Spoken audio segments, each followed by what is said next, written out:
7واں مرحلہ ہے اور عاتقہ بنت عبد المطلب خواب دیکھتی ہیں۔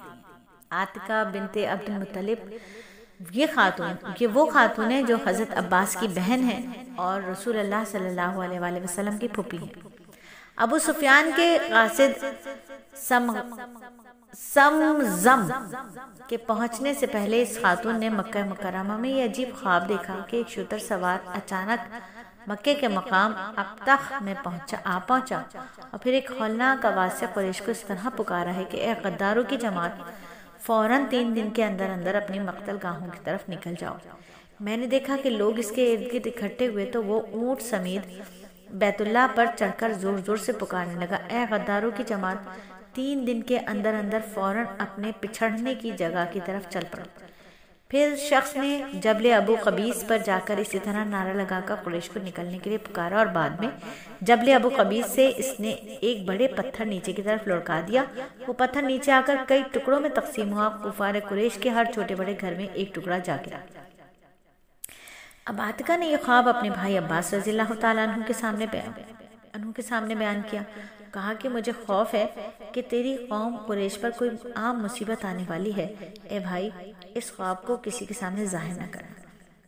حضرت عباس نے یہ خواب اپنے ایک دوست ولید بن عتبہ کے سامنے بیان کیا اور تاکید کی کہ کسی کے سامنے اس خواب کا ذکر نہ کرے، لیکن بات پھیل گئی اور اس خواب کا قصہ اتنا عام ہوا کہ ابو جہل کو بھی اس کی اطلاع مل گئی۔ ابو جہل نے حضرت عباس کو بلایا اور پھر دونوں میں اس طرح گفتگو ہوئی۔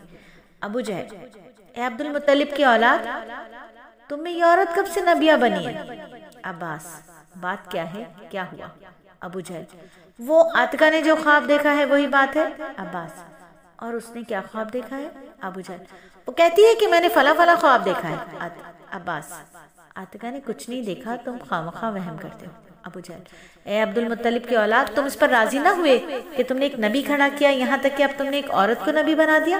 جب ہم نے سخاوت، شجاعت، خدمت، ضیافت بلکہ ہر میدان میں تمہارا مقابلہ کیا تو تم نے کہا کہ ہم میں ایک نبی آ گیا، اور اب کہتے ہو کہ ہم میں ایک نبی آ گئی ہے۔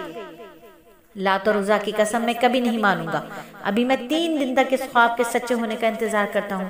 اگر 3 دن میں کوئی نتیجہ نہ نکلا تو میں سرکاری طور پر یہ لکھ دوں گا کہ سارے عرب میں عبد المطلب کا خاندان سب سے زیادہ جھوٹا خاندان ہے۔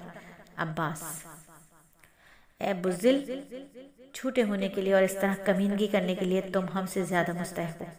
اور اس گفتگو کے بعد حضرت عباس واپس گھر آ گئے تو خاندان عبد المطلب کی عورتوں نے حضرت عباس سے کہا، اس فاسق ابو جہل نے اب عبد المطلب کی عورتوں پر زبان درازی شروع کر دی ہے اور تم اے عباس کچھ نہیں کر رہے ہو۔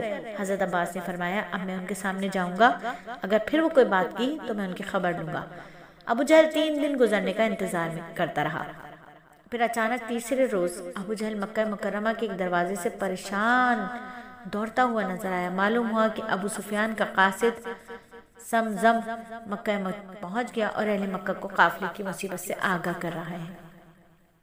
سمزم نے اپنے اونٹ کے کان کاٹ ڈالے تھے جس سے خون بہ رہا تھا اور اونٹ پر کجاوے کو الٹا رکھا ہوا تھا۔ اپنی قمیص کو آگے اور پیچھے سے پھاڑ رکھا تھا اور ایک ڈراؤنی شکل بنا کر وادی مکہ میں چیخ چیخ کر اہل مکہ کو اس طرح پکار رہا تھا، اے لوئی بن غالب کی اولاد، اے قریش کی جماعت، اے اہل مکہ، تمہارا قافلہ لٹ گیا۔ محمد صلی اللہ علیہ وآلہ وسلم اور ان کے ساتھیوں نے قافلہ پکڑ لیا۔ مدد کرو، مدد کرو، مال گیا، مال گیا۔ خدا کی قسم مجھے یقین نہیں کہ تمہارا قافلہ صحیح سالم تمہیں مل جائے گا۔ نکلو نکلو۔ حضرت عباس فرماتے ہیں کہ اب ہم سب ایک دوسرے سے غافل ہو گئے، ہر ایک آدمی ایک نئی صورتحال سے دوچار ہوا، ہر شخص نکلنے کے لیے تیار ہو گیا، بلکہ حکیم بن حزام نے قسم اٹھا کر کہا کہ ہمیں انسان نہیں بلکہ شیطان نے مکے سے ایسے نکالا کہ اس چیخ و پکار کے بعد کوئی آدمی پیچھے رہنے پر قادر ہی نہ تھا۔ حاتب غیبی نے چیخ کر کہا، یعنی اہل توحید نے بدر میں ایسا مارکہ برپا کیا جس سے قیصر و کسریٰ کے محلات ہل جائیں۔